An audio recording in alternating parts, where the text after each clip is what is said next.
Hello, everyone, and welcome to the Watchman Podcast, your go-to source for everything related to safety and community at Rollins Middle School of Arts.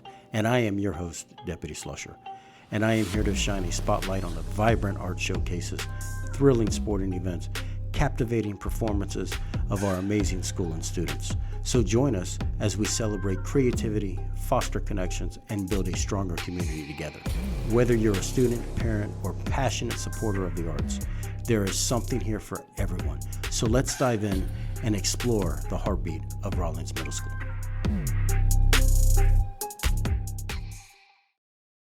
Hello, everyone, and welcome back to The Watchman. I've always believed that leadership doesn't always stand in the spotlight. Sometimes it stands behind it. Today, I'm honored to sit down with Adriana Melendez, a Rollins Middle School of the Arts alum, whose journey is a powerful reminder that purpose doesn't always come with applause. She describes herself as a part-time missionary and full-time stage manager, and that says everything about who she is. From opening and closing the curtain in her very first production, to working in nearly every theater in Somerville and Charleston, to stage managing a main stage production at Dock Street Theater, to working on film sets across South Carolina and the East Coast, even on projects connected to major studios. When the film industry shut down in 2020, she didn't stop. She pivoted. She returned to live performance, began producing her own projects, told local stories, mentored students, and now serves as a stage manager at Summers Corner Performing Arts, investing in the next generation of performers and production leaders.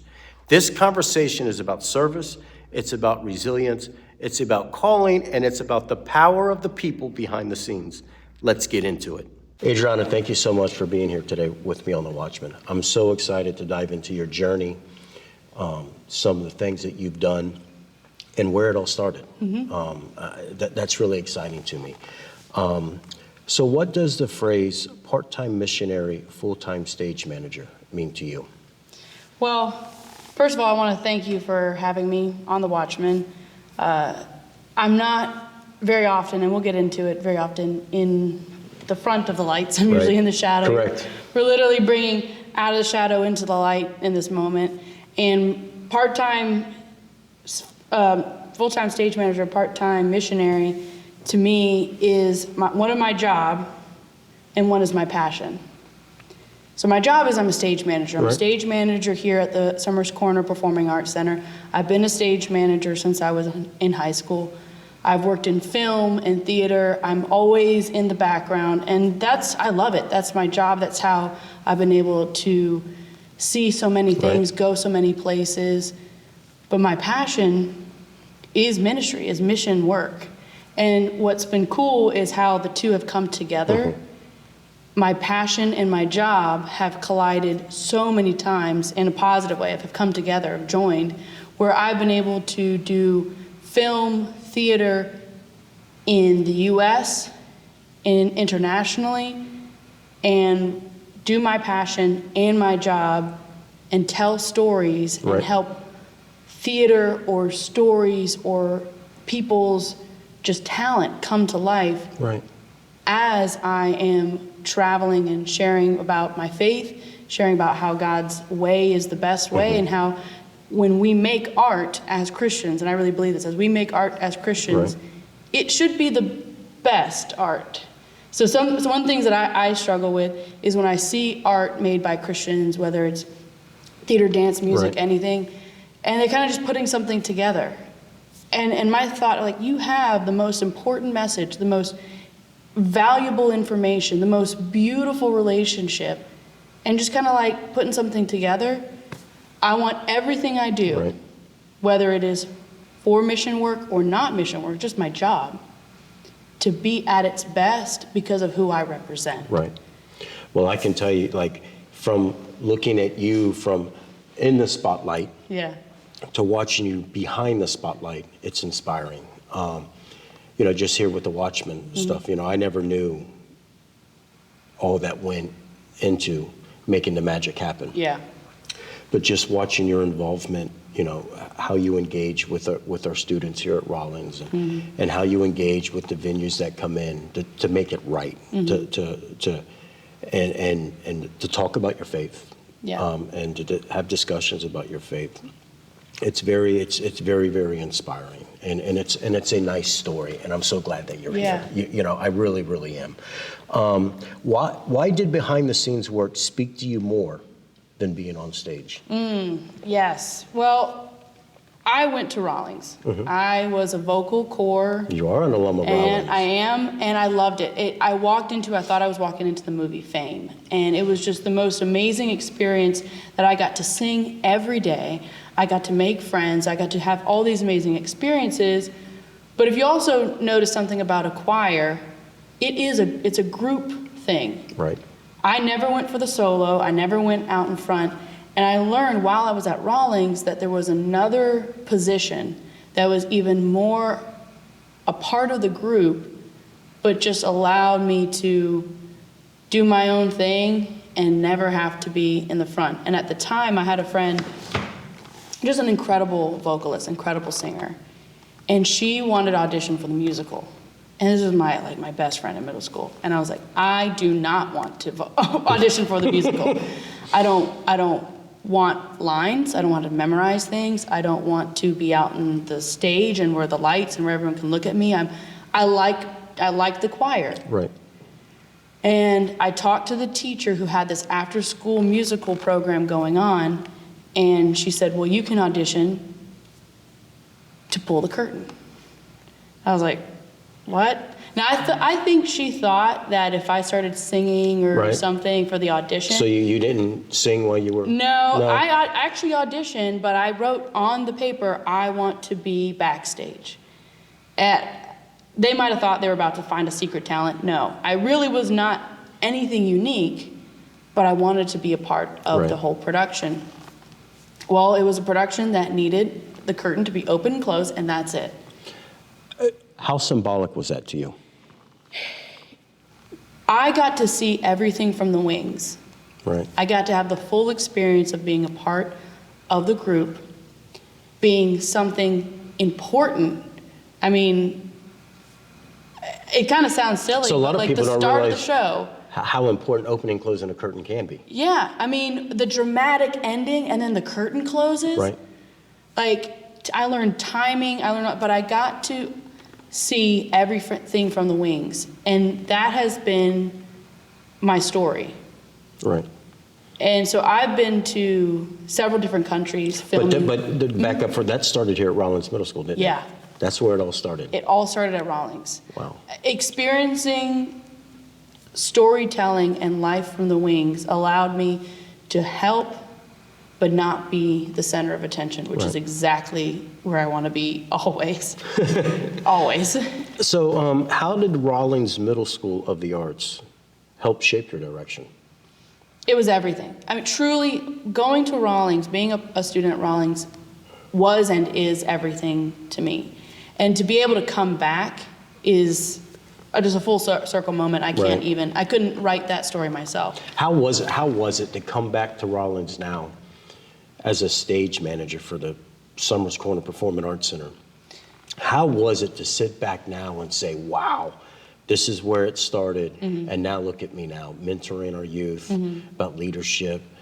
How was that? How was that feeling? Well, as a student, I had so many people impact my life in and outside of Rawlings. It was my science teacher who was doing the after-school musical theater program, not the theater teacher. I think the theater teachers helped. Right. And coming to a school of the arts that promoted the arts, that allowed you to try new things, try and fail, set me up so that by high school, I knew I wanted to do theater. I knew Right. I wanted to do backstage and production. That the gift of knowing what you want to do for the rest of your life is incredible. And so I was single-minded and focused on that. So I'm learning all that I can. I'm starting to work with adults and begging them, just teach me anything. I learned how to build platforms and flats in my freshman year of high school and worked all the way up to the point now when I come back, I'm looking at these students and I know exactly where they are. That's awesome. I know you. I know you because I was you.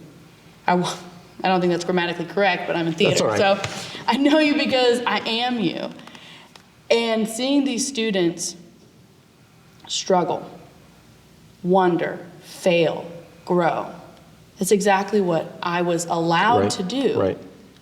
And Rawlings is that space. You are allowed to fail in art so you can continue to grow. So what, is there something that, for maybe the youth that may be listening to this or tuning in, I mean, is there something that, what would you tell a student still searching for their place that has to do with the arts? Keep trying. When you're looking for a place to be or an avenue to express yourself, there are so many options. Sports was something that I did throughout middle school and high school, but it fell off because I was just so passionate about theater. But I could just have easily found a community and a life when I was doing that. As you're going and as you're trying new things and you're asking good questions and you're observing, see what am I actually good at? Right. What am I passionate about? And what can actually go into my future? You can tell we're in a school because the school radio is going on. I think a little bit. So you know what? Touching on the Rawlings part, and you touched on your faith as well, and the missionary work, which I just think is outstanding, and we're going to touch on that as we go forward.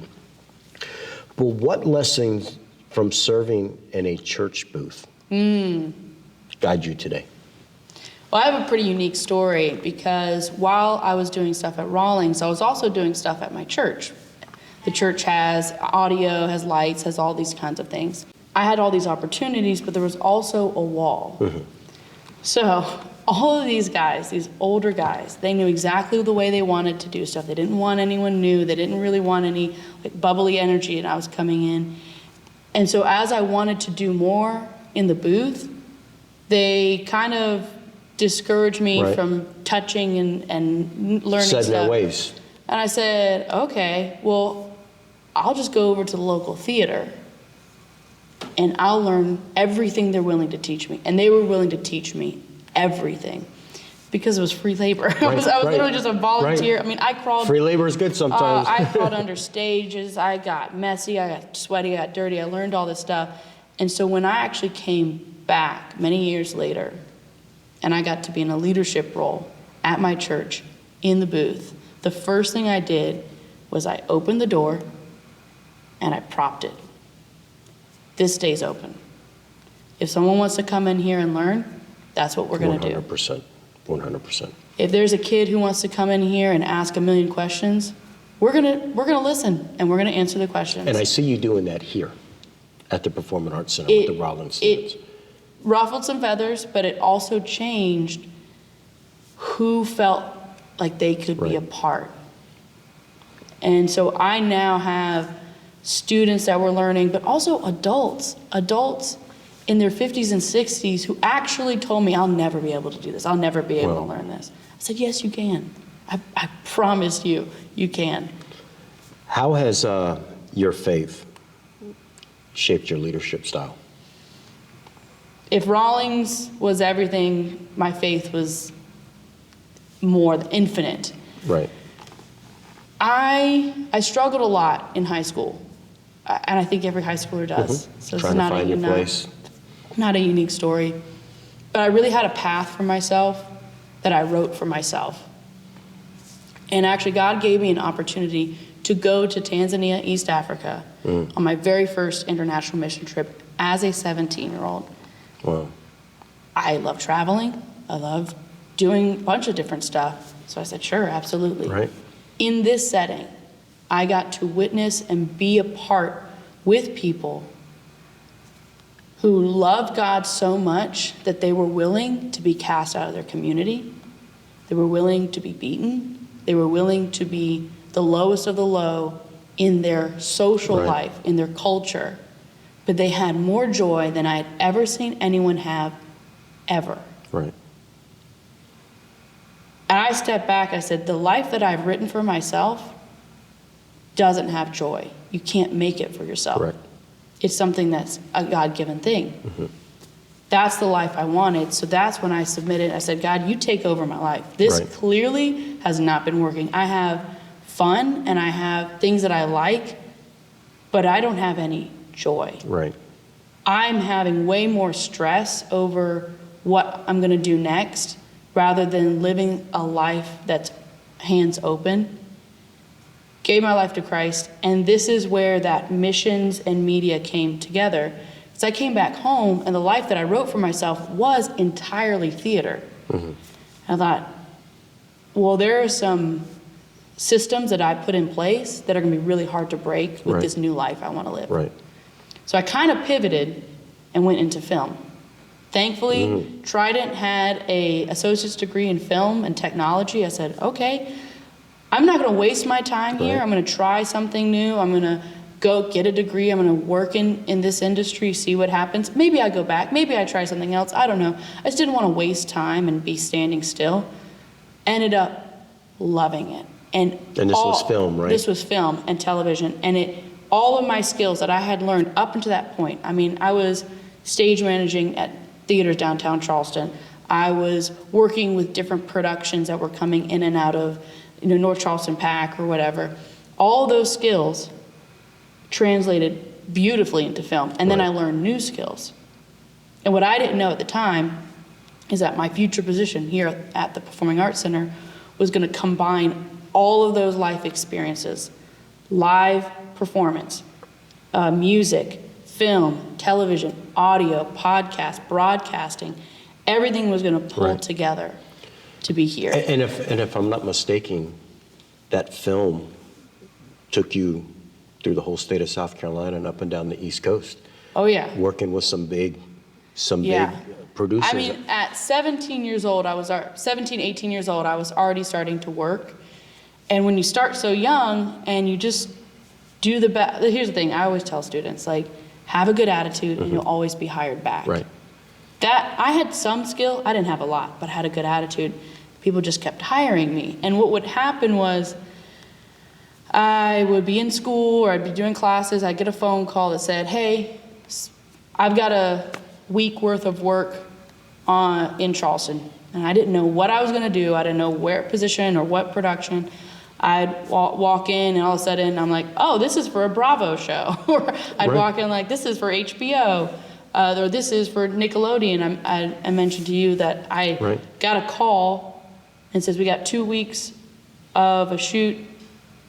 Do you want to work? That's it. Like, I did not get any other information. I'm like, I need to learn. I need a paycheck. Let's go for it.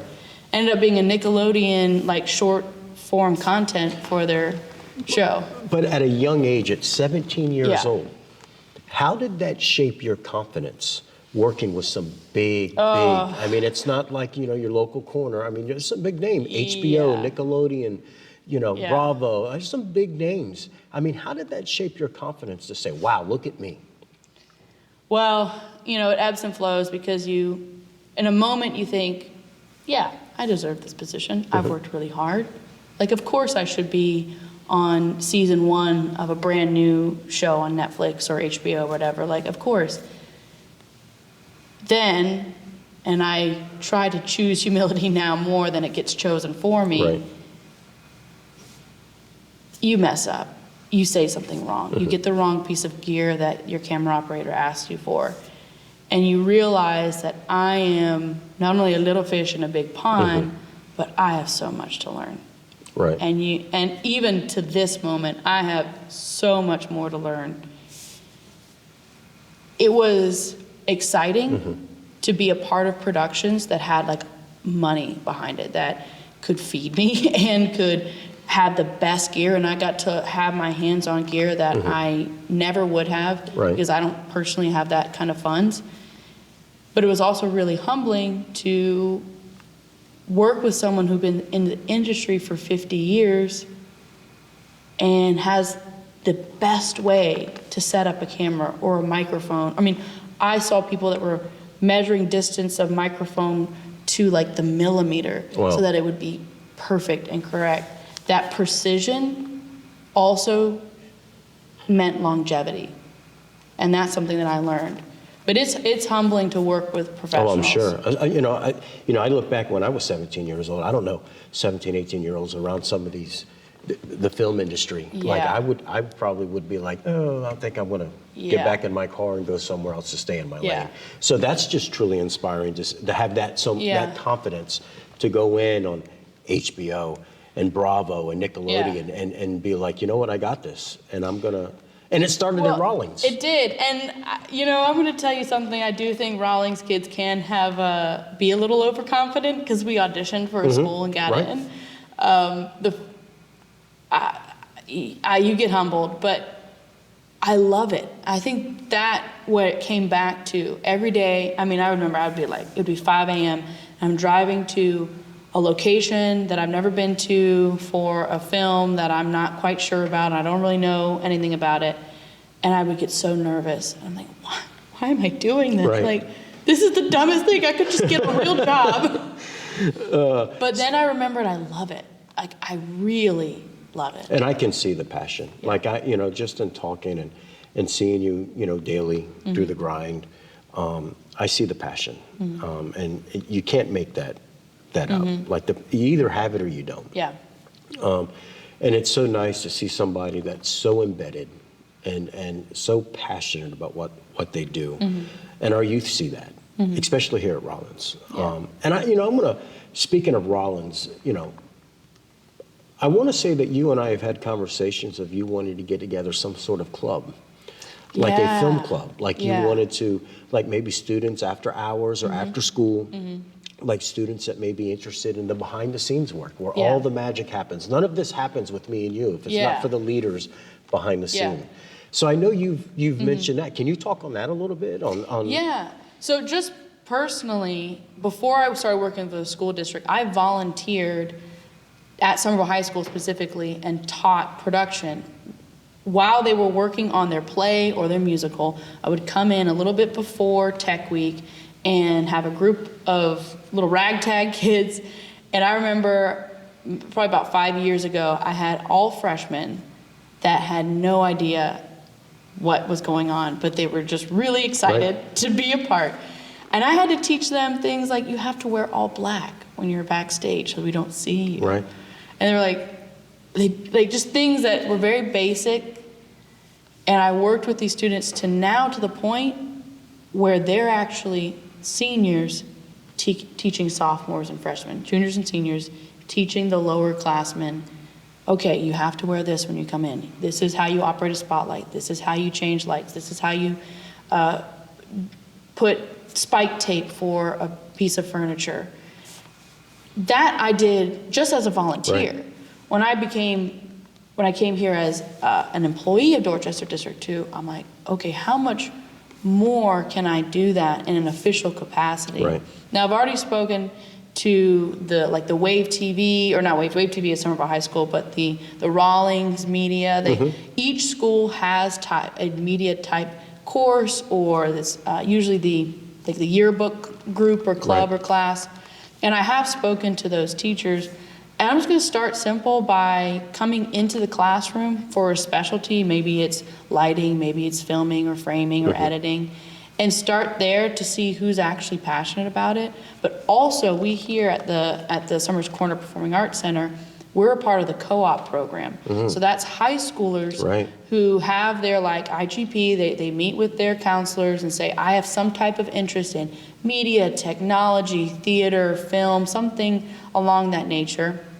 And and if they applied for the co-op program, they can be paired here at Summers Corner. And we have several high schoolers that have come through here. You do.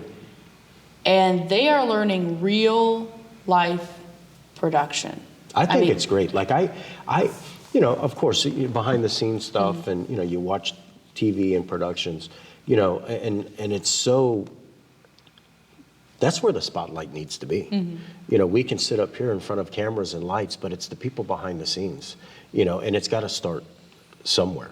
And I'm just so, I guess, excited to hear that somebody is so passionate about the arts and film, to wanting to do that with our students here at Rollins Middle School of the Arts is just, it's inspiring. And I know that there's teachers, and I know that there's admin that's all for it. You're like, they're 100% bought in. But now that we've touched on the film, we're going to talk about the pivot.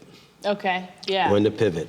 Yeah. How did you navigate uncertainty when the industry shut down? So everyone remembers COVID. Everyone remembers 2020. I remember it because I was sitting at my desk on an HBO show, and we had just started filming. I mean, we had months of pre-production. We had literally just started filming episode 1 of like season 2 or 3 at the time. And the news came in, we're shutting down. Like, we're shutting down. Now, here's how it works. If you're on a show or a commercial, there's always a timeline. Okay, we're going to be filming for 3 months. We're going to be filming for 6 months. We're going to do whatever. So you're always looking for that next job. Or funding has been pulled. This is over today, right now. So you call all your friends like, hey, do you have a job? Do you have something? Do you have anything? This was over. It was done. There was no other job in the film industry to be had for, at the time, the foreseeable future. We really did not know what was going on. I go home, I kind of really don't know what to do, and I got a call from someone at my church that says, hey, you know that shutdown thing? Well, we're also not supposed to meet in large congregations until something changes. So we need to figure out how to film, broadcast, anything to our people so that they still get a message, they still get community, they still get our worship and music and all of that together. And I was like, well, I know a little bit of something about that. Right. And so I come over, we had nothing at our church. We had absolutely nothing. So I'm actually piecing together different like light fixtures and like open bulbs and cameras and stuff. And we have our first little filmed. At that point, I was going to film it and edit and put it out. And at that time, I just did it as a volunteer. I did it for several months, just thinking, okay, whatever God you want me to do, I'm open to it. And after several months, they say, hey, we want to hire you to do this. We want this to actually be your job. I'm like, okay, cool. And that was the pivot, wasn't it? It was. I was excited about it. All right, I'm open to this opportunity. I'm going to take it. It was also at that time, it was only a part-time job. But the world was shutting down. The world was shut down. And you were pivoting, like, well, I'm not going to shut down. No, when I tell you that I love this stuff, I love it. I actually would do it for free. And that's when my, full-time stage manager, part-time missionary, I would do any of those things for free. But what's beautiful is that my production and stage life is able to fund my missions life. Right. So anything that I wanted to do, where I wanted to go out and interview people who were working. So we have a group called Change Life Ministry in Moncks Corner. It's a drug and alcohol rehabilitation center. And I just got to go out there and film some of their work, interview them, and then hand them over a complete work so they could put on their website so they could promote it. Well, I can do that because I have a job. Right. I'm not, so what the shutdown taught me was I need to have stability that allows me to still be missional. So with the pivot, you didn't sit down. No. Like you went to church. You didn't say, okay, well, the rest of the country is shutting down. I'm not going to sit on the couch. I'm going to plug ahead. And that's when your documentary series took off, right? Yeah. When you really started working on documentaries. Right? Yeah. Well, working in the film industry, as soon as I graduated, every moment was taken up. I didn't have a second to myself. I mean, but you have to keep working, you have to keep going. Well, now I have this part-time job that's covering what I need. That's where my stage managing all right, here I am. And it allowed me some free time to take other gigs.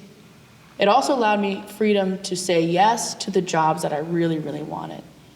And one of them was working with a mentor of mine who was doing documentary-style filmmaking, which is what I really like. I did reality television, I did scripted television, but I wanted to tell real stories of real people. And so he was doing gigs all over. And I was like, can I, just let me come with you. Right. Again, just that same mentality back in high school of like, anything, I will do anything, please, I just want to learn from you.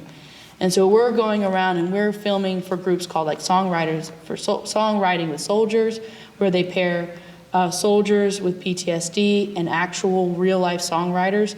And so we would film that experience and then film their final production of what song they produced. Right. That's just a real story. Like no one wrote that out. It's happening in real time. Right. We did jobs at MUSC and Roper and just got testimonies of what doctors and patients and nurses are doing. That was my favorite. That's awesome. Look, and you mentioned you had a mentor. Yeah. How important is it to mentor our youth? Like, do you have a mentor? If you don't teach what you know, it will die with you. 100%. I am a firm believer.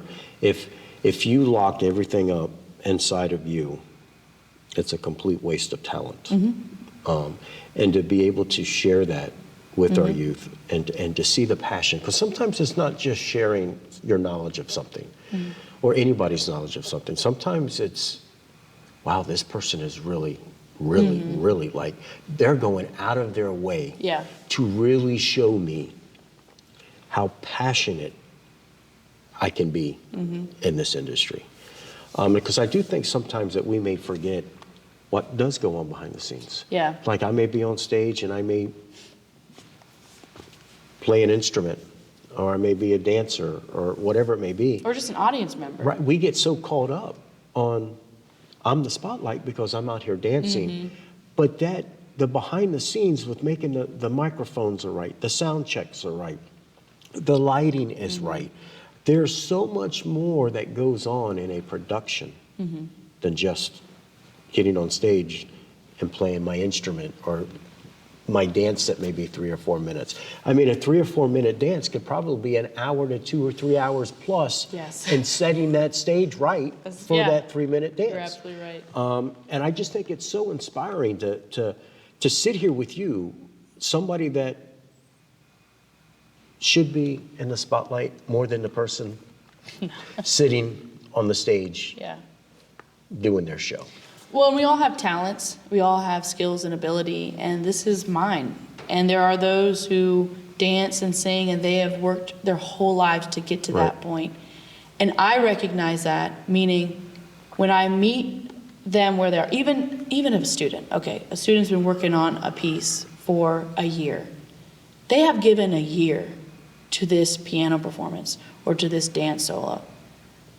They have given their best, so I'm going to meet them with my best. Right. I want students when they walk into the Performing Arts Center to be amazed. That when I walked into Rawlings Middle School for the first time, I really thought I was in the movie Fame. Wow. I want kids to feel that feeling. I want them to walk in and think, oh my goodness, the stage is amazing, the carpet, like everything, the chairs are set, and that the wings are clear, and so that they can walk out onto the stage and have the confidence that their mic is going to work, that the lights are going to trigger, that the things that they need so that their performance can go well is going to go well. Well, it's funny that you said it's going to go well, because every time I've walked into a set for what we do, because we're going to move into the Watchman podcast now. We're going to move into the behind the scenes of that. Yeah. And I walked in and I look at our sets that's done, and I'm wowed. And it's the thought, it's the vision. And the Watchman podcast wouldn't be where it's at without you. And I want you to know that. But can you touch to the youth that may be listening, or the people what goes on behind the scenes to make the Watchman podcast? Sure. Because I was one of the ones, you're talking to a mic and and I didn't really know when this idea was pitched. But let's let our youth, our students here at Rollins Middle School, what goes into the behind the scenes of making the Watchman what the Watchman's become? Yeah. Well, it first starts with years of experience. And a student actually just asked me last night, he said, how did you get this job? I said, well, I've been doing this since I was 15. And here I am now. So it starts with just trying and going and learning and failing and trying. once you presented the idea of a podcast to me, I had actually already tried and failed 2 or 3 podcasts, and then I have successfully produced another podcast for several years. So I said, okay, I know a little bit something about that. So my past experience, success and failure, allowed me to present something to you that you were able to then go on and grow. Right. Now, on the tech side, there's a microphone. And so choosing the microphone to use is important. Choosing the instrument that you play or you record with matters. Then you've got to take that raw recording and you've got to edit it in some way. You've got to maybe do some audio processing. Maybe it needs to be louder, softer, or whatever. And that goes through time that you're listening, you're taking time to, or maybe somebody messed up really bad and you try to save face a little bit for it and you cut some things out. So you take that time. Then you also have an intro and an outro and you're piecing all these elements together. Then you also have what you do a lot, which is you promote it. You're filming. You are giving these these snippets of these teasers of who they are. And then you follow up with, this is what we talked about. This is why people should listen. You make it known and share it to the world and encourage other people to listen. All of that is the background thing so that when somebody presses play, they just listen. Right. It's truly inspiring. And not only, to sit here with the podcast, but we were able to do something together with a former superintendent from DD2, which is truly, I spent 5 decades in public education. And 23 of those years was as DD2 superintendent. That was Mr. Joseph Arpai. Yeah. And we were able to film with him and have him on the podcast and listening to his story. But I want to ask you something about that. Because there's something that you're working on, that you've been working on, something special from the heart. But before we touch on that, I want you, how was it to go back and to be able to film or do a podcast, or maybe I'm just going to say it now, a documentary that you're doing on Mr. Pie. How was it to go back and do something with a gentleman that was such an inspiring man when he served at the top in DD2? To be at Rawlings Middle School when he was a superintendent, he was a teacher at Rawlings Middle School of the Arts. To go back and sit down and the spotlight behind the scenes to make that episode with Mr. Pie so amazing. What is that? Tell us how did you feel going back to a man of his to be sitting there and now to promote something and do a documentary on him? That was an experience and a lesson in this person doesn't even realize the impact they've had on my life. I couldn't bottle it, I couldn't box it. Rawlings Middle School started in 1997. That was the year I was born. I remember I was in Puerto Rico as a young child, and I had a dream about a school of the arts that I went to. Well, that was weird. I mean, as a child in Puerto Rico, we moved to South Carolina. We hear about this audition school called Rawlings, and I'm like, I don't want to do that. That's like a lot of work. Like, I'm not interested. A family friend said, audition for it. Just try. Just give it your best. I get that acceptance letter. I go in, and so there has been something set, not just for me, but for every student and every kid who loves what they do and just needs to let it out. Right. And he was one of the founding members of making Rawlings what it was and is today. And even this performing arts center. Right. I mean, as the superintendent, this was one of the last things that he did. He made sure that this space was beautiful and was welcoming. Right. And a shining star in our district. So he has formed these things for many people. It just happened to uniquely affect me. So I'm setting up lights and setting up cameras to interview someone who has had just an unmeasurable impact on my life, on many people's lives. But I want to talk about the arts a little bit when it comes to Joe Pye, because he is always for education. He wants the finest education. He wants kids to learn how to read and write and do math. And he was a huge advocate for that. He was also a huge advocate for the arts. And I believe that Dorchester District 2 is the district and the school district it is, with the Palmetto Finest Awards, with all these excellence. Absolutely. We are one of the lowest income areas and school districts of the state. But we have some of the best students that come out with excellences. They also come out with excellences in band, dance, theater. I mean, I can't tell you how many awards there has to be just a box, a storage unit covered in dust with how many awards. Well, sitting there listening to Mr. Pye when we sat down and talked, and you being a student from Rollins and me, the outside kind of looking in on a different type level, just to hear how passionate, like I'm telling you, if Mr. Pye can go back behind a desk today, he would be back behind a desk today, doing what he loves. And to this day, he still loves it. But to hear his passion about no child is going to be left behind. And it doesn't matter about a funding, it didn't matter. Like, if I need to put this child in this place because I see potential and I see something, then that's what we're going to do.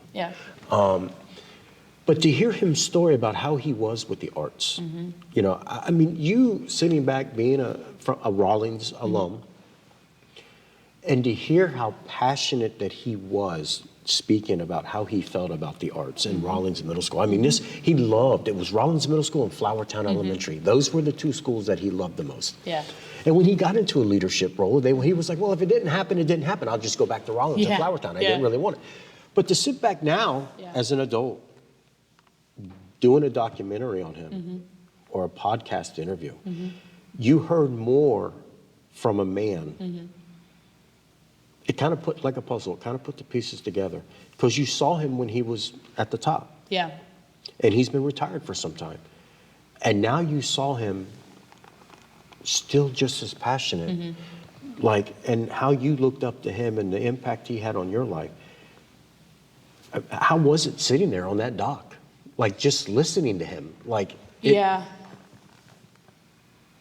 I got to actually watch him advocate for the arts. Like, as a superintendent and as a student in his care, I saw him in action of what he was speaking about. And to then hear from him the motivation behind that was incredible. You can't make that up. No. I mean, the emotions, the tears, like, you just don't, that just doesn't, you don't make that up. I was inspired. When I left there that day, I was wowed. Like, so I could only imagine, you know, I've got family that went through DD2. I'm not from South Carolina, but I always heard Mr. Pye's name as, you know, family that went through schools in DD2. And I've heard about Mr. Pye, like, you don't, if you're in Dorchester County and you don't know Mr. Pye's name, then you're living in a shell. Like, something's not right. But to sit down with a man that was so, and leadership, like his leadership style, like a family. And I mean, we'll go to Patrick, his son, who's the principal here at Rollins Middle School. I see that in Patrick. Like, he's the first one at school, last one to leave. His heart, it's you can't, I don't even know how to really say it, but you can't make that stuff up. So with Mr. Pye, this documentary that you're working on, can you talk about it a little bit? Like, what you're trying to touch on? Like, because I think it's going to be, it's something that is just a wow factor. So it's really simple. I mean, you brought this concept. You said, okay, I want to do an interview. I got an interview with Joe Pye. I also want to film it. And just whatever comes out of it, just whatever. Just let's put it together. And I'm immediately excited because this is what I love to do. And I get to be a part of telling someone's story who I think is incredibly important in the area, but also to my life. So you gifted me an opportunity. You gifted me just an opportunity to hone my skills and to bring something to life. And so we just filmed the episode of The Watchmen, not only audio, but also through video. And we're able to put in some unique elements that maybe we wouldn't have normally done in the podcast. We brought Patrick on, we brought some other stories. And then later on, I filmed some other elements. And as I'm looking at, as we're sitting there looking at, I'm like, I could put this together in a way that we are able to tell his story visually as well as audio to generations to come. It's incredible. Yeah. It's completely incredible.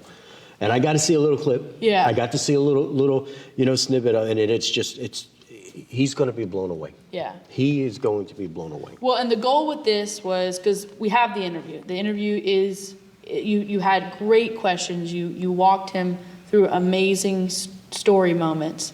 So the interview in its entirety will be kind of a long form documentary of what he has to say, what he told about his life. And then in that, I'm taking different subjects so that little snippets, little snacks, if you will, Right. of his story, his outlook on being a teacher, his outlook on being a leader, his outlook on passing it on to the next generation. And so you can watch the full documentary as it's coming soon, but also as these little bits. It's exciting. And for me, it kind of is a representative of how I got to see him. He would come into Rawlings, to observe, to see, or even maybe, if we had an assembly, he might have spoken. At Somerville High School, I saw him a lot more often. And I remember when we as a theater did not have a classroom, he came into the school. And let's just say, You ended up with a classroom. we ended up with a classroom. That was Mr. Pye. And I had never seen anyone at that level care about the arts. This is an area that loves sports. I played sports. It's amazing. I go to the football games, the softball, the Right. baseball games. I saw so many people at such a high level within the town of Somerville care about sports and be like, oh, and also, music exists. I'm telling you, we have award-winning bands, We do. concert performers, theater. Right here groups. out of Rawlings Middle School. And to see someone who actually made things happen for the arts was impressive and inspiring, and it gave me permission to care. And so if someone came up against me and said, what you do doesn't matter, I was like, I'm actually gonna stop you right there, Right. because there is someone who's advocating for me in my world 100%. who says that it does. 100%. And it's finding your lane Yeah. and owning it is what it's about. So we're going to close. What legacy do you hope to leave? Well, one of faith is the most valuable legacy I hope to leave. In every scenario that I've been able to bring in a camera or teach production, I've also just shared honestly where I'm at with my faith. That I was a broken and lost person who was doing broken and lost things, that God saved and redeemed and allowed my talents and skills and ability to be used for good. Right. That's what I want to leave behind, that we have a purpose, that we have value, and that we have a creator. And that the creator who has created us creatively, has given us creativity. Right. What do you hope our listeners today will take away from your journey? I hope that the listeners today take away that whatever you do, do it well. Do it with your whole heart. That my uncle used to say, if you mop the floor, you're going to be the best Right. floor mopper ever. And that was me for a time. I didn't have a job at a time between gigs. I worked as a custodial. And I had someone say, I have never seen it this clean. And they allowed me to have another job and have a different position. I am still so young, and I am still learning. Truly, I am. But I love Right. what I do, and I love learning more. It's so inspiring just sit back and watch you. I mean, it is so nice, your engagement with our youth, when the dancers come in, whatever it may be here at the school, just to watch. You can't make that up. And I want to thank you so much for everything that you do for the Watchmen too, because the Watchmen probably wouldn't be where the Watchmen's at if it wasn't for you. And I want you to know that. I'm very, very appreciative of what you do for me with the Watchmen to make all of this happen. It does not go unnoticed. So with that, thank you so much. Thank you. As we wrap up today's episode, I hope one thing is clear. Leadership doesn't always stand in the spotlight. Sometimes it stands behind it.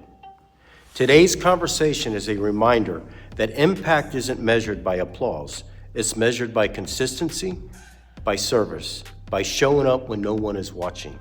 From opening and closing a curtain, to working on film sets across the East Coast, to mentoring students and serving through mission work, Adriana's journey reminds us that purpose doesn't pause, it evolves. And sometimes the most powerful calling is the one that supports others.